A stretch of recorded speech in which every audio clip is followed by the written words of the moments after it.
meus queridos! Belezinha? Vamos para mais um pré-jogo aqui no canal. Vamos falar de Brasileirão. Vira a chavinha, sai da Libertadores, agora entra aí no multiverso do Brasileirão. Quarta rodada do Campeonato Brasileiro. O Fluminense perdeu pro Fortaleza por 4-2 na última rodada, precisa se levantar. E nada melhor do que pegar o freguês Vasco da Gama para dar um sacode. O Fluminense já tá com a moral alta, meteu 5-1 no River Plate. Vamos lá, Fluminense Vasco, Maracanã, 21 horas. O cara bota o jogo no sábado. A CBF botou o jogo no sábado. Isso é para atender TV, né? Sábado às 21 horas. Por que não botou às 6? Bem, meu peixe, 4 horas da tarde, 6 horas da tarde, mas 9 horas, irmão. Porra, brincadeira. Quarta rodada, a arbitragem do Wilton Pereira Sampaio. Ele que vai apitar o jogo, ele mesmo. Não tem pra onde correr. Cada um pior do que o outro. Edna, o Wilton Pereira Sampaio, o Rafael Caucha, cada um pior do que o outro. Ó, e eu tô falando aqui, mas eu não pedi o like, né? Deixa esse like que vai me ajudar horrores aqui nesse canal, Mequetrefe. Eu vivo de likes, eu me alimento de likes, eu só penso em likes na minha vida. Então dá essa moral pra gente aí. Transmissão, você não vai pro jogo? Deu uma casa de 40 mil torcedores nesse Fluminense e Vasco. Mas se você ficar em casa, você vai poder assistir pelo Premiere ou Sport TV. Teve um clima ruim criado entre as duas torcidas, muito também por causa de Maracanã, o Vasco querendo também mandar os seus jogos lá. Ainda nem decidiu se vai jogar contra o Santos no Maracanã, o Fluminense não quer ceder, o Flamengo também. Daí criou um ambiente horrível, negócio de pó de arroz. Vai ter festa do pó de arroz nesse Fluminense Vasco. Eita. Mas espero que dê tudo certo, que vivamos na paz. O Vasco do lado deles lá no setor norte, nosso no sul, empurrando o nosso Flusão para mais uma vitória acachapante em cima do Vasco, porque a coisa tá feia pro Vasco, ó.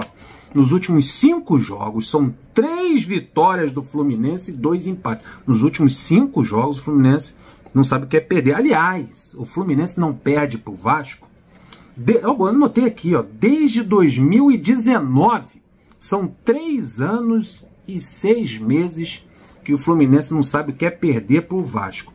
No último jogo, que foi no Campeonato Carioca, o Fluminense meteu 2-0, 2 gols do Germancano, ex-jogador do Vasco. É muita crueldade, né?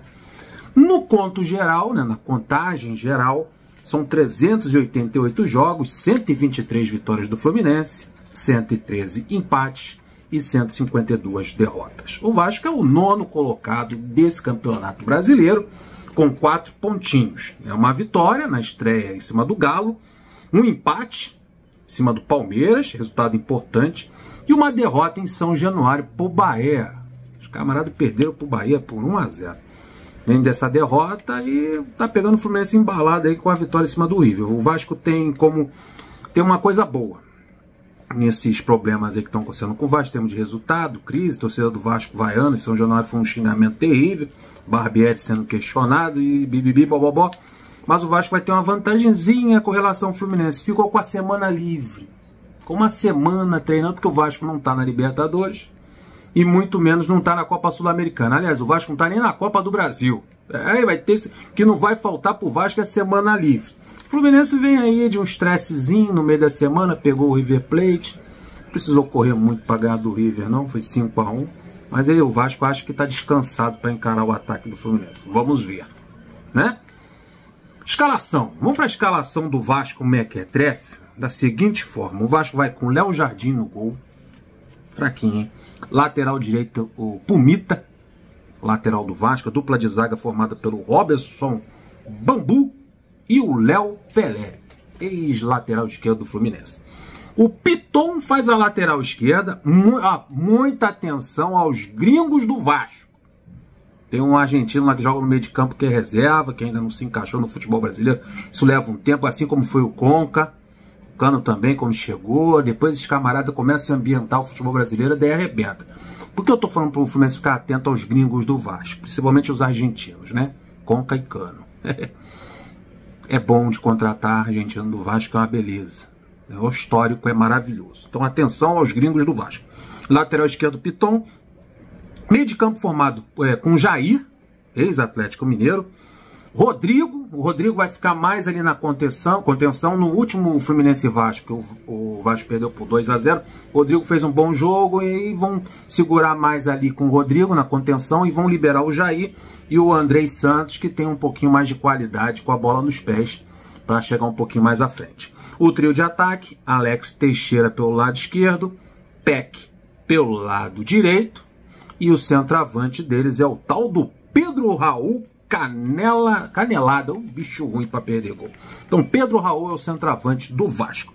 O técnico é o Barbieri. O Barbieri é o treinador do Vasco da Gama para encarar o Fluminense Futebol Clube, que está animadaço, o Fluminense está animadona. Meteu 5-1 no River. Com a colocação do Fluminense no Campeonato Brasileiro, eu botei aqui, ó. Quinto colocado com 6 pontos, venceu os 2 primeiros jogos, depois teve um revés aí contra o Fortaleza, perdemos 4-2, não vimos a cor da bola na maior parte do jogo. O Fluminense também com 5 ou 6 jogadores reservas, um mistão que não deu muito certo. Mas agora é diferente, Fluminense e Vasco, time completo, o Fluminense vai para cima dos caras e eu tenho certeza que a história será outra. E vamos vencer esse clássico para dar mais moral ainda no Campeonato Brasileiro e a gente voltar a brigar pela liderança do campeonato, né? Na sequência de 2 jogos com um resultado ruim no Campeonato Brasileiro, vocês sabem muito bem que joga lá para baixo. Vencendo agora, arrasta lá para cima. Desfalques. Keno, problema muscular na coxa. Foi noticiado pelo Fluminense, teve um problema muscular no jogo contra o River Plate, está fora da partida. O treinador Fernando Diniz, o assediado pela CBF, tem 3 opções para entrar no lugar do Keno. O Lima, que entrou muito bem no jogo contra o River Plate, aí mudando a característica do time, puxando mais para um 4-4-2, 4 jogadores ali no meio de campo, e jogando ali praticamente ao lado do Ganso, com 2 volantes, o Alexander e o André um pouquinho mais atrás. Ou ele pode optar também por manter o 4-3-3, com o Lelê aberto para um lado do campo, o Lelê aberto na direita e empurrando, jogando o Arias lá para o lado esquerdo, posição de origem dele, ou o JK. Aí seriam 3 atacantes novamente, com o JK na esquerda, Arias na direita e o Cano como referência. Então essas são as opções do Fernando Diniz para esse jogo. Olha que opções maravilhosas. Não tem do que reclamar, né? Quem também não vai para o jogo além do Cano é o Jorge, lateral esquerdo que operou o joelho, né? E o Marrone, que foi abduzido por ETs, sumiu do Fluminense. Vamos lá, agora vamos falar da escalação, né? Vamos falar da provável time. Eu acho que o favorito para jogar no lugar do Keno é o Lima. Foi bem no jogo contra o River, vai dar uma segurança. É um clássico, vai botar mais gente no meio de campo, vai deixar o meio de campo com mais... vai segurar um pouquinho mais a bola. O Lima dá uma dinâmica ali. Eu acho que ele não vai com 3 atacantes contra o Vasco, não. Veremos. Fernando Diniz é uma caixinha de surpresa. Fábio no gol, na lateral direita o Samuel Xavier. Dupla de zaga, Felipe Melo e Nino. Na lateral esquerda, o Marcelo. Se ele não for poupado, mas o Marcelo deve fazer ali a lateral esquerda com o Alexander novamente no meio de campo, ao lado do André. No meio de campo com Ganso e Lima. E a dupla de ataque, Cano e Arias. A modificação ali é a entrada de um dos 2 garotos ali no ataque. Aí o Lima sai do time, como já foi explanado aqui nesse pré-jogo. É isso aí, vamos para mais um jogo. O Fluminense não perde pro Vasco há mais de 3 anos, 3 anos e meio. É um freguês, o freguês bom sempre volta. Sempre quando um freguês é bem atendido, ele sempre volta ao estabelecimento, chamado Maracanã, porque o estabelecimento é do Fluminense, o Fluminense que manda no Maracanã. Então o freguês está voltando porque gostou do atendimento, está tomando sacolada direto e não está reclamando. Então deve estar gostando. Deixa o like, se inscreva no canal, compartilha, dá essa moral pra gente. Tamo juntos! Fui!